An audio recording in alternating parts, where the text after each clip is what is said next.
आप सभी का हमारे YouTube चैनल मैथ्स स्कूल में स्वागत है। हमने पिछले क्लास में दो थ्योरम देखा था। इन्हीं का यूज करके हम प्रश्नावली 2 के जितने भी यहाँ पर क्वेश्चन दिए गए हैं उनको सॉल्व करेंगे। अगर आपने इन दोनों थ्योरम को नहीं देखा है तो मैंने उसका लिंक डिस्क्रिप्शन पे दिया हुआ है, आप जाके देख सकते हैं, या आपको चैनल के प्लेलिस्ट पे भी मिल जाएगा। तो चलिए आज की क्लास को स्टार्ट करते हैं। अगर आज की क्लास आपको पसंद आए प्लीज एक लाइक जरूर करना, और चैनल को अभी तक सब्सक्राइब नहीं किया तो सब्सक्राइब करके बेल आइकन को प्रेस कर देना। तो देखिए यहाँ पर थर्ड क्वेश्चन दिया गया है, दी गई आकृति में MN पैरेलल है ST के, तब निम्नलिखित का मान पता कीजिए। यहाँ पर पहला, दूसरा और तीसरा 3 क्वेश्चन दिया गया है, इन सभी का मान हमें पता करना है। यहाँ पर एक त्रिभुज है RST, उसमें MN एक पैरेलल लाइन है किससे, ST का, ठीक है। तो क्या होगा, R और S को और R और T को, ये जो लाइन है MN दो समान अनुपातों में बांटेगा, राइट। तो हम यहाँ पर थेल्स थ्योरम का यूज करेंगे और इस क्वेश्चन को सॉल्व करेंगे। तो हम यहाँ पर पहला क्वेश्चन को सॉल्व करेंगे। पहला ले रहे हैं TN/NR को। जैसे हमने बताया कि MN ST का पैरेलल है, इसलिए RS और RT को यह दो समान अनुपातों में विभाजित करेगा। तो थेल्स थ्योरम से इसको किस तरह से लिखेंगे, RM/MS is equal to RN/NT, right. तो ये हो जाएगा RM/MS is equal to RN/NT। अब एक चीज यहां पर आप समझिए कि RN को NR भी लिख सकते हैं या तो RN भी लिख सकते हैं, NT को NT लिख सकते हैं या तो TN, राइट। इसमें कोई भी फर्क नहीं पड़ेगा। जैसे यहाँ पर क्वेश्चन दिया गया है NR, यहाँ पर क्या दिया है RN, तो हम इसको NR भी लिख सकते हैं। सबसे पहले इसी को बदलते हैं हम लोग। यहाँ पर RM/MS is equal to NR/NT, या आप इसको TN भी लिख सकते हैं, TN। यहाँ पर क्वेश्चन में दिया गया है TN, हम इसको लिख लिए TN। अब आगे सॉल्व करें तो यहाँ पर क्वेश्चन में आपको TN/NR दिया गया है, हम इसको अपोजिट कर देते हैं, मतलब उल्टा कर देते हैं। तो दोनों समीकरण क्या हो जाएगा, बदल जाएगा। यहाँ पे यहाँ से हम क्या लिख सकते हैं, A में ऊपर चला गया और नीचे में आ गया RM is equal to TN ऊपर चला गया और नीचे में आ गया NR। अब आप चित्र में देखिए, RM का वैल्यू कितना है 6 और MS का वैल्यू कितना है 3। जैसे यहाँ पर MS की वैल्यू कितना रखेंगे 3 और RM का वैल्यू कितना रखेंगे 6। तो हम मान को रखें तो MS इज इक्वल टू कितना है 3, तो 3/RM की वैल्यू कितना है 6 इज इक्वल टू क्या हो जाएगा TN/NR। अगर इसको सॉल्व करें तो क्या हो जाएगा, कैंसिल हो जाएगा, 3 एकम 3, 3 दूने 6, तो 1/2 इज इक्वल टू TN/NR। यही आपका यहाँ पर आंसर है, राइट। अब हम दूसरा क्वेश्चन ले रहे हैं यहाँ पर। तो हम दूसरा क्वेश्चन देखें तो यहाँ पर दिया है TR/NR। तो हम जानते हैं कि MN क्या है, ST के पैरेलल है और RS और RT को दो समान अनुपातों में बांट रहा है, राइट। तो इसको हम BPT थ्योरम से किस तरह से लिखेंगे, RM/MS is equal to RN/NT। अब देखिए क्वेश्चन में NR या RN हमें नीचे में चाहिए, और यहाँ पर RN क्या है, ऊपर में है, तो हम सबसे पहले इसको नीचे में रखते हैं, मतलब ये क्या हो जाएगा, पूरा बदल जाएगा। MS ऊपर चला जाएगा, MS और RM नीचे आ जाएगा। यहाँ पर NT ऊपर गया, RN या NR नीचे आ गया, राइट। अब दूसरा चीज देखिए, यहाँ पर TR मतलब यहाँ पर पूरा यहाँ तक वैल्यू दिया गया है, यहाँ पर क्या है, सिर्फ NT है, यहाँ तक का मान है। तो हम क्या करेंगे, पूरे का मान निकालेंगे। इसके लिए हम दोनों पक्षों में एक जोड़ेंगे, MS/RM+1 is equal to NT/NR, right, +1। हम जानते हैं कि किसी भी समीकरण में सेम वैल्यू ऐड करो या तो माइनस करो, उसमें जो समीकरण उसमें कोई भी चेंजेस नहीं आता है, राइट। हम इसको सॉल्व करेंगे, ये क्या हो जाएगा, इससे मल्टीप्लाई कर लेगा, तो MS+RM/RM is equal to NT+NR/NR। अब देखिए MS+RM हम इतने में इतने को जोड़ेंगे, क्या आएगा, RS इसकी जगह हम लिख सकते हैं R S upon R M is equal to N T plus N R, N T plus N R. इतने में हम इतने को जोड़ेंगे, क्या आएगा R T upon N R, right. अब हम वैल्यू रखते हैं आर एस यहां से यहां तक का ना, यहां पे हम क्या करेंगे 6 और 3 को जोड़ देंगे, कितना आ जाएगा 6 3 9 बटा आर एम कितना आ जाएगा यहां पर 6 बराबर R T upon N R. तो अगर हम इसको डिवाइड करें तो 3 3 9 3 2 6 ऐसे कटेगा, तो क्या आ गया यहां पर आ गया 3/2 is equal to R T upon N R, right. यही आपका क्या है आंसर। और एक चीज देखिए यहाँ पर क्वेश्चन में आपको दिया गया था टी आर, लेकिन यहाँ पर आर टी है, इसमें कंफ्यूज मत होना, ये दोनों क्या है सेम है, राइट। तो चलिए इसी का हम थर्ड क्वेश्चन लेते हैं। तो चलिए अब थर्ड क्वेश्चन को भी सॉल्व करते हैं। यहाँ पर भी क्या है एम एन एस टी का पैरेलल है, तो क्या हो जाएगा यहाँ पर थेल्स थ्योरम से R M upon M S is equal to R N upon N T. तो देखिए यहाँ पर क्वेश्चन में T N upon R T दिए गए हैं।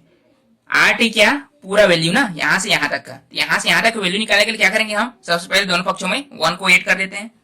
तो R M upon M S plus 1 is equal to R N upon N T plus 1, right. इसको सॉल्व करेंगे तो R M plus M S upon M S is equal to R N plus क्या हो जाएगा N T upon N T. अब देखिए यहां पर R M plus M S, यहां पर क्या आ जाएगा 6 प्लस 3 या डायरेक्ट सॉल्व करते तो यहां पर कितना आता 9 अपॉन एम एस कितना है 3 है is equal to R N plus N T, R N plus N T क्या हो जाएगा R T upon N T. अब सॉल्व करेंगे इसको, कितना आ जाएगा यहां पर हो जाएगा 6 3 9 upon 3 is equal to R T upon N T. ये इसको डिवाइड करें तो यहां पे आ जाएगा 3 upon 1 is equal to R T upon N T. लेकिन यहां पर हमें एन टी या टी एन क्या होना चाहिए ऊपर में होना चाहिए और आर टी नीचे में आना चाहिए, तो हम इसको जस्ट उल्टा कर रहे हैं। ये क्या हो जाएगा एन टी ऊपर गया और आर टी नीचे आया, यहां पर संख्या में भी बदलाव होगा ना, 1 ऊपर जाएगा 3 नीचे आएगा, 1 ऊपर गया और 3 नीचे आया। या आप इसको लिखना चाहो तो एन टी को टी एन भी लिख सकते हो, T N upon R T is equal to 1/3। यही आपका आंसर है। आई होप आपको समझ में आ रहा होगा। अब चलिए हम चौथा क्वेश्चन ले रहे हैं। देखिए यहाँ फोर्थ क्वेश्चन बोला गया है आधारभूत समानुपातिकता प्रमेय का प्रयोग करते हुए सिद्ध कीजिए कि एक त्रिभुज की एक भुजा के मध्य बिंदु से होकर दूसरी भुजा के समांतर खींची गई रेखा तीसरी भुजा को समद्विभाजित करती है। यहाँ पर आधारभूत समानुपातिक प्रमेय क्या है आपका थेल्स प्रमेय ही है, राइट। यहाँ पर बोला गया है कि एक भुजा का मध्य बिंदु मान लेते हैं डी ए बी का मध्य बिंदु है, तो दूसरी भुजा मतलब बी सी के समांतर खींची गई रेखा जो तीसरी भुजा है ए सी, इसको भी मध्य बिंदु पर काट रही है, ऐसा करके हमें सिद्ध करके बताना है। तो हमें पहले से ही पता है कि अगर कोई भी रेखा दूसरी भुजा के समांतर है, समांतर खींची गई है, तो वो जो भुजा है उसको समान अनुपात में समद्विभाजित करती है। अगर ये जितने अनुपात में ये डिवाइड है उतने अनुपात में ये भी डिवाइड होगा, राइट। तो हमें इसको प्रूव करके बताना है। देखिए हमने यहाँ पर माना है कि एबीसी एक त्रिभुज है जिसमें का ए बी भुजा के लिए डी मध्य बिंदु है, तो इसका अर्थ क्या है ए डी बराबर डी बी, राइट। क्योंकि ये मध्य बिंदु है तो इसको दो बराबर भागों में बांटेगा, तो ए डी बराबर हो जाएगा डी बी के या बी डी के। और यहां पर दिया गया है क्या दिया गया है कि डी ई पैरेलल है बीसी के, डी ई पैरेलल है बीसी के। अब हम यहाँ पर थेल्स प्रमेय बोला गया है ना, यहाँ पर आधारभूत समानुपातिक प्रमेय का उपयोग करना है। हम करेंगे क्या हो जाएगा, अगर ये पैरेलल है समानुपात है समांतर खींचा गया है तो इसको क्या करेगा ये समानुपात में डिवाइड करेगा। अतः आधारभूत समानुपातिक प्रमेय से क्या हो जाएगा, AD upon DB, AD upon DB is equal to AE upon EC, right. अब देखिए, क्योंकि D इसको दो बराबर भागों में बांट रहा है ना, अगर यहाँ पर 2 आया तो यहाँ पर भी 2 आएगा, यहाँ पर 3 आया तो यहाँ पर भी 3 आएगा। मान लेते यहाँ पर भी 2 आया, यहाँ पर भी 2 आया, राइट। यहाँ पर भी 2 लिखेंगे और यहाँ पर भी 2 लिखेंगे तो क्या हो जाएगा, 2 अपॉन 2। अब इसको डिवाइड करने कितना आ जाएगा, 1, तो हम इसके जगह 1 लिख सकते हैं। ये क्या हो जाएगा, 1 is equal to AE upon EC। अब इसको सॉल्व करेंगे तो क्या हो जाएगा, इससे टीडा गुणा कर लेगा तो EC is equal to AE, मतलब EC is equal to AE, AE बराबर हो गया EC के। तो कब बराबर होगा, जब ये दो बराबर भागों में बांटा हो। इसलिए हम समझ सकते हैं कि जो E बिंदु है इसका मध्य बिंदु है। अतः हम लिख सकते हैं, अतः E AC का मध्य बिंदु है, बिंदु है। अब E AC का मध्य बिंदु है तो DE क्या कर रहा है, इसको दो बराबर भागों में बांट रहा है और यही हमें प्रूव करना था। आई होप आपको समझ में आया होगा। अब हम नेक्स्ट क्वेश्चन लेते हैं। देखिए 5वें क्वेश्चन में आकृति में DF पैरेलल है AE और DE पैरेलल है AC। सिद्ध कीजिए कि BF upon FE is equal to BE upon EC। यहां पर आपको DF पैरेलल AE दिया गया है, DF parallel AE, right.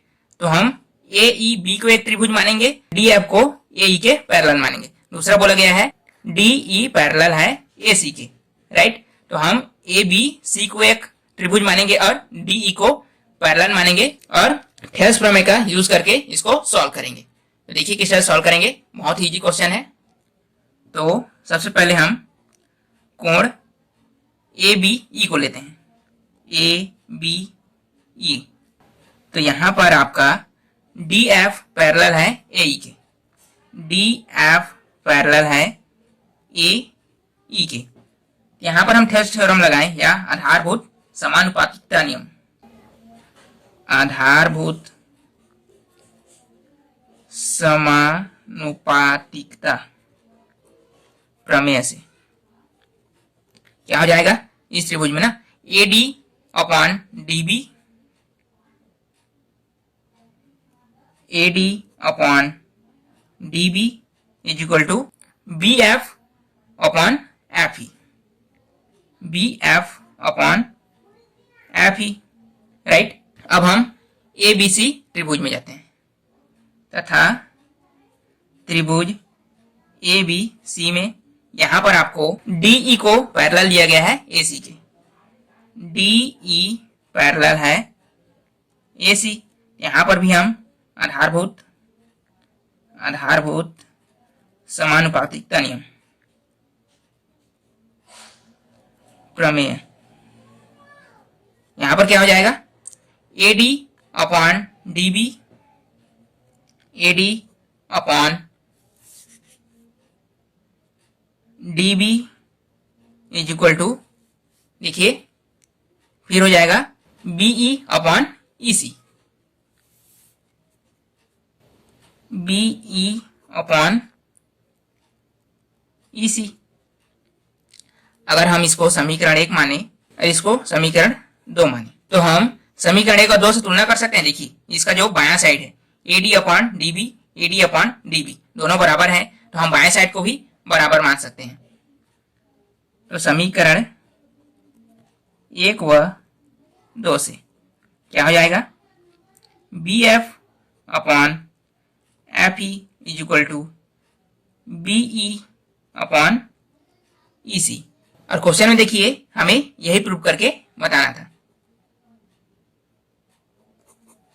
Right. तो आज की क्लास को हम यहीं तक रखते हैं। अगले क्लास में हम जितने भी क्वेश्चन बचे हुए हैं उन सभी को सॉल्व करेंगे। अगर आज की क्लास आपको पसंद आया हो प्लीज एक लाइक जरूर करना।